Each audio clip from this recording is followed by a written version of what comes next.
غریدہ صاحبہ آپ نے اپنا نقطہ پیش کیا اور اس کے بعد ہم بریک پر چلے گئے، لیکن فرمائیے کہ آپ کو لگتا ہے جو شبر صاحب ابھی تک احاطہ کر پائے ہیں معیشت کا اس میں آپ کی رائے کیا، اور ان کے لیے کوئی سوال آپ کی طرف ہے تو ضرور۔ جی میں ضرور شبر صدیق صاحب سے سوال کرنا چاہوں گی، لیکن معیشت کا جو احاطہ آپ نے ایک جملے میں کر دیا نا ثنا ہاشمی صاحبہ، جو آپ بریک پہ جانے سے پہلے کہہ رہی تھی کہ بکرے کی گوشت کی طرف خریدنے جائیں تو انسان دوسری طرف دیکھنے لگ جاتا ہے، تو بکرے کا گوشت خریدنے جائیں تو انسان خود بکری بن جاتا ہے۔ یہ تو آج کل کے حالات صحیح کہہ رہی ہے غریدہ، یہی حال ہے۔ نہیں، بکرا خریدنے جاتا ہے مرغی بن جاتا ہے، بکرا خریدنے جاتا ہے مرغی بن جاتا ہے، یہ حال ہو گیا۔ نہیں، وہ مرغی خریدنے جاتے ہیں تو ککڑ بن جاتے ہیں۔ آپ کو صحیح بات ہے، یہی حال ہو گیا۔ مہنگی چیزیں خریدیں۔ اچھا بہرحال شبر صاحب چونکہ ٹیکس کے ایکسپرٹ ہیں تو میں ان سے جاننا چاہوں گی، شبر صاحب آپ کو لگتا ہے کہ جو بھی نئی حکومت آئے گی وہ ٹیکس کا جو ایک ٹارگٹ ہے وہ اچیو کر سکتی ہے، جو کہ 6,000 ارب سے بھی اوپر بڑھا دیا گیا ہے؟ اور ریئلسٹکلی اسپیکنگ ٹیکس ٹارگٹ کتنا رکھنا چاہیے؟ بیکاز جو بھی حکومت آئے گی اس کو بجٹ بھی دینا پڑے گا، اور جو ٹیکس کے پرابلم ہے ہمارے کہ پاکستان میں کوئی ٹیکس ہی نہیں دیتا، یہ ریفارمز کیسے آ سکتی ہیں شبر صاحب؟ دیکھیں بسم اللہ، دیکھیں غریدہ، بات دو بڑی سمپل سی بات ہے۔ اب آ جائیں ہم ریٹیلر پہ ٹیکس لینے کی۔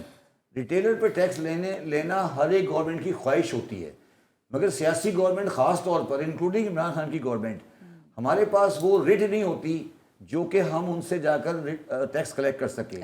ان کے پاس دو پاور ہوتی ہے، ایک تو مافیا ہیں، دوسرا ان کے پاس شٹر پاور ہوتی ہے۔ اگر وہ دکانیں بازار بند کر دیں اور کل صبح دودھ نہیں ملے تو آپ سارے ہی میڈیا والے آ کے ہمارا سر پھاڑ دیں گے کہ جناب آپ نے ایسا ہوا ہے۔ تو یہ اچھا، یہ بات میں آپ کو یہاں یہ کہہ رہا ہوں کہ یہ پاور تو ملٹری کے پاس بھی نہیں ہے۔ آدھے سے زیادہ کاروبار جو ہے وہ انڈاکیومنٹڈ ہوتا ہے۔ فیصل آباد میں، لاہور میں سارا کاروبار پرچی کی بنیاد پہ ہوتا ہے۔ نہیں، مجھے آپ یہ بتاؤ غریدہ، آپ مجھے یہ بتاؤ کہ پاکستان میں کتنی گوشت کی دکانیں ہیں؟ کبھی کسی گوشت والے نے کوئی ایک پیسہ ٹیکس دیا ہے؟ کبھی کسی دودھ والے نے ایک پیسہ ٹیکس دیا ہے؟ کبھی کسی مٹھائی والے نے ایک پیسہ ٹیکس دیا ہے؟ کبھی کسی ریسٹورانٹ والے نے ایک پیسہ ٹیکس دیا ہے؟